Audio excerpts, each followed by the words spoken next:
करनी नहीं चाहिए, क्योंकि वो महान व्यक्ति थे। उन्होंने अपनी पूरी जिंदगी देश की आजादी के लिए दी, 10-12 साल जेल काटी, तो उनकी जगह कोई और भर नहीं सकता है और उनके साथ मेरा नाम भी नहीं लेना चाहिए, पहली बात।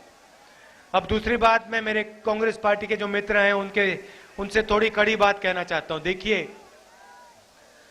जो राजीव गांधी जी ने किया,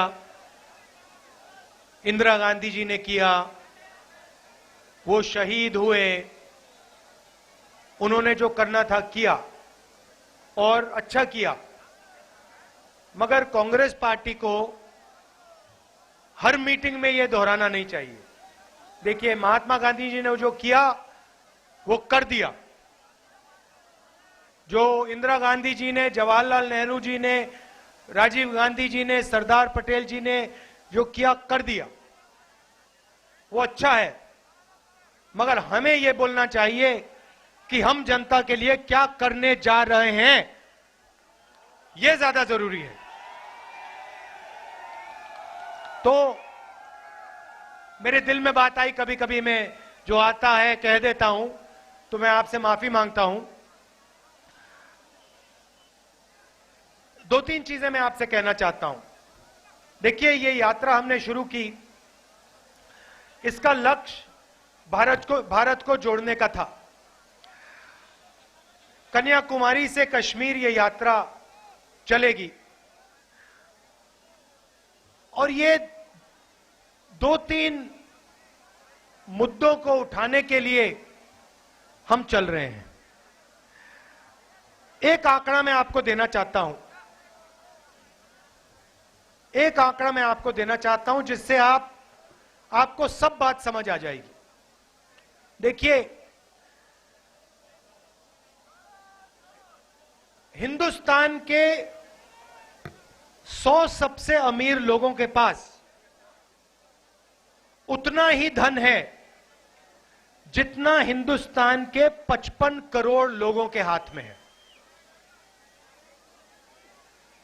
100 लोगों के पास इतना धन है जितना हिंदुस्तान के 55 करोड़ लोगों के हाथ में है।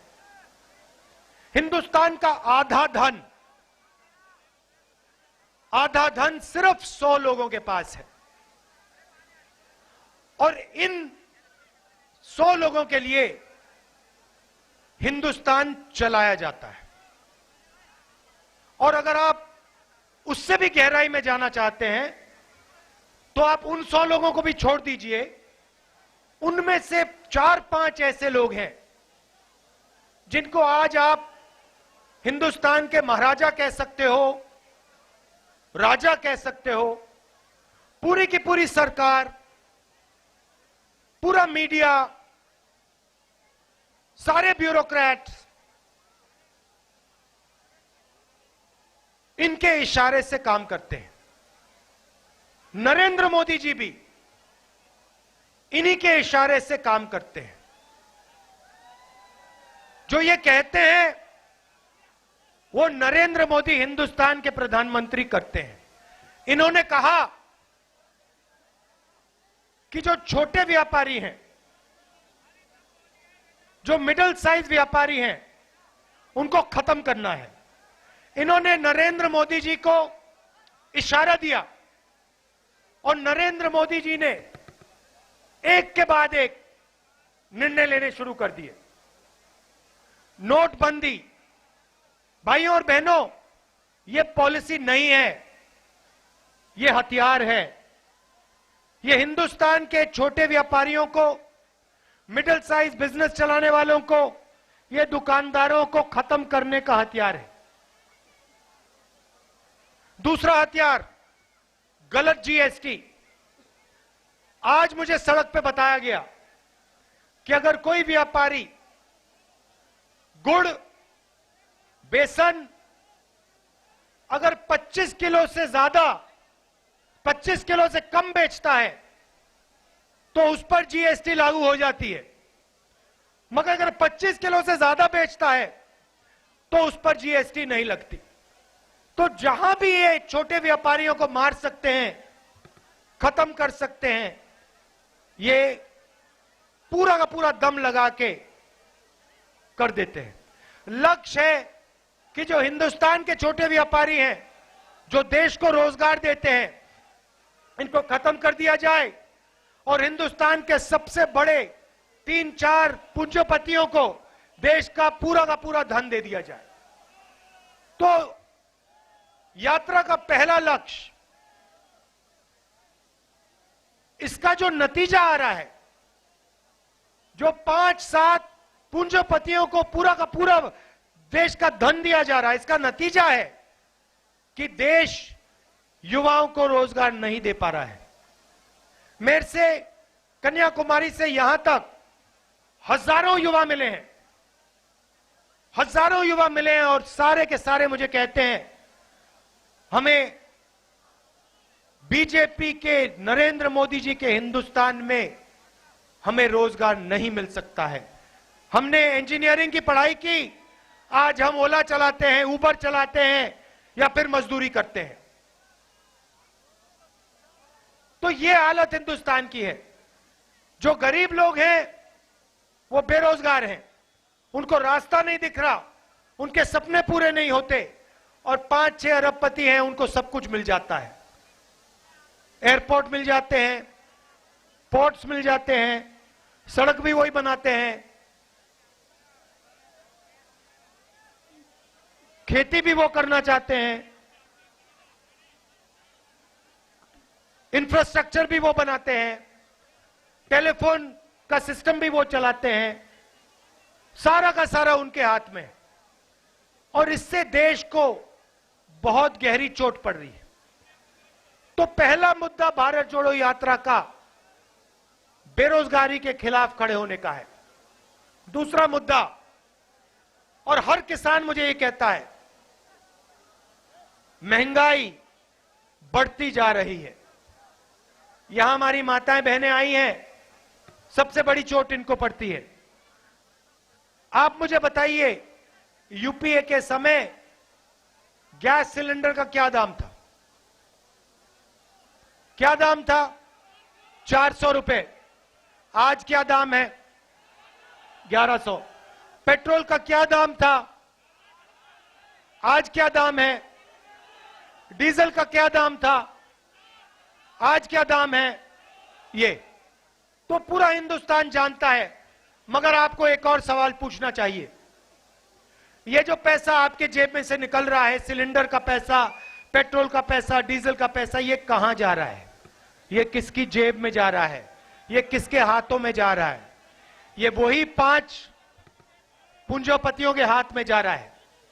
सारा का सारा धन आपके जेब में से निकाला जाता है, किसानों के परिवारों के जेब में से निकाला जाता है और इन्हीं 5 लोगों को दिया जाता है।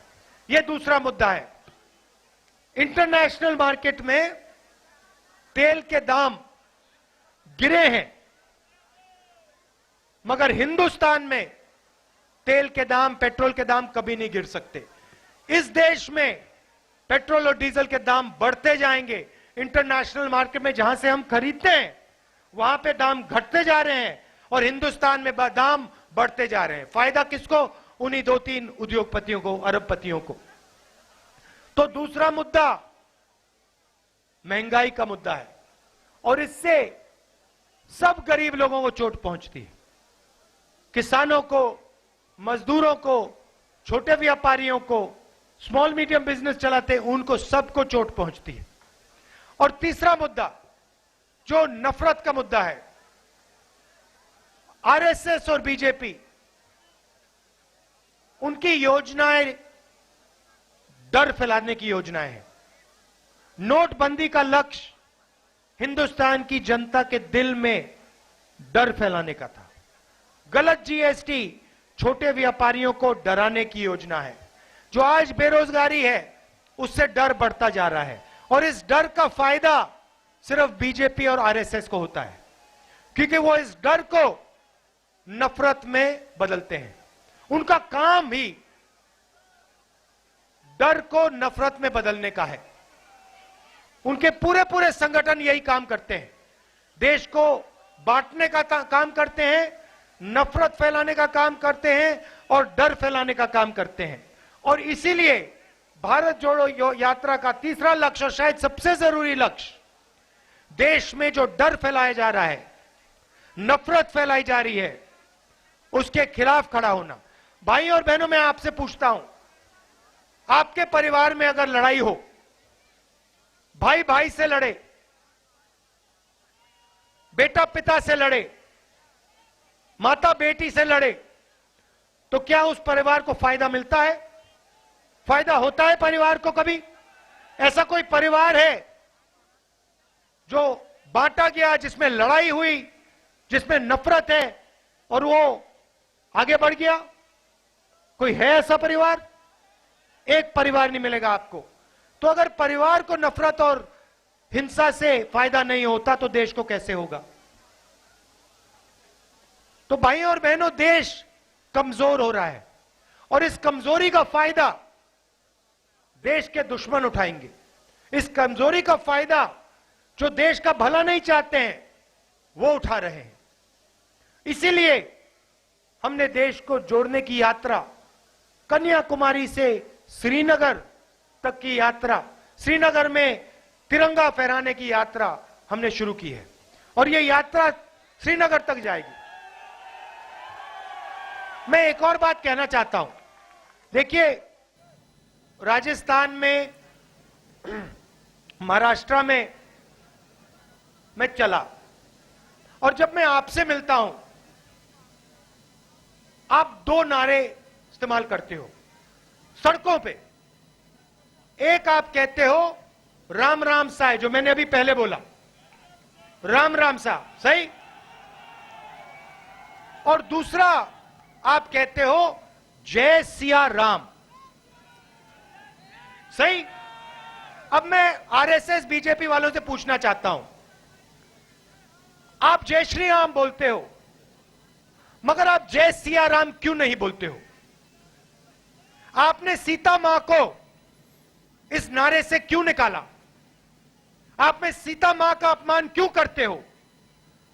आप हिंदुस्तान की नारी का अपमान क्यों करते हो? और मैं उनसे कहता हूं, हे राम नारा का प्रयोग कीजिए, जय सिया राम बोलिए, क्योंकि यही हिंदुस्तान का, राजस्थान का इतिहास है। तो राजस्थान में आज भारत जोड़ो यात्रा का 10वां दिन है। राहुल गांधी दौसा, सवाई माधोपुर में जनसभा को संबोधित कर रहे थे और साफ तौर पर कई मसलों में, कई जो केंद्र सरकार की योजनाओं पे हैं, जिन पर केंद्र सरकार को घेर रहे थे और भारत जोड़ो यात्रा का क्या कुछ उद्देश्य है वो जनता के सामने रख रहे थे। इस बुलेटिन में फिलहाल इतना ही, लेकिन आप लगातार भारत जोड़ो यात्रा के अपडेट के लिए जुड़े रहिए। नमस्कार। महिलाओं को दबाते हैं, महिलाओं को दबाते हैं ये लोग। अपने संगठन में एक महिला को नहीं आने देते। इनके जो प्रचारक होते हैं, एक महिला नहीं मिलेगी आपको। और फिर जो हमारी जो संस्कृति है, जय सिया राम, उसको भी ये बदलने की कोशिश कर रहे हैं और सीता मां का अपमान करते हैं। तो जब भी आपसे, आपके पास आते हैं, इनसे आप कहो, आरएसएस के लोगों से कहो कि ये बंद करें और सीता मां का अपमान ना करें और जय सिया राम बोला करें और हे राम बोला करें।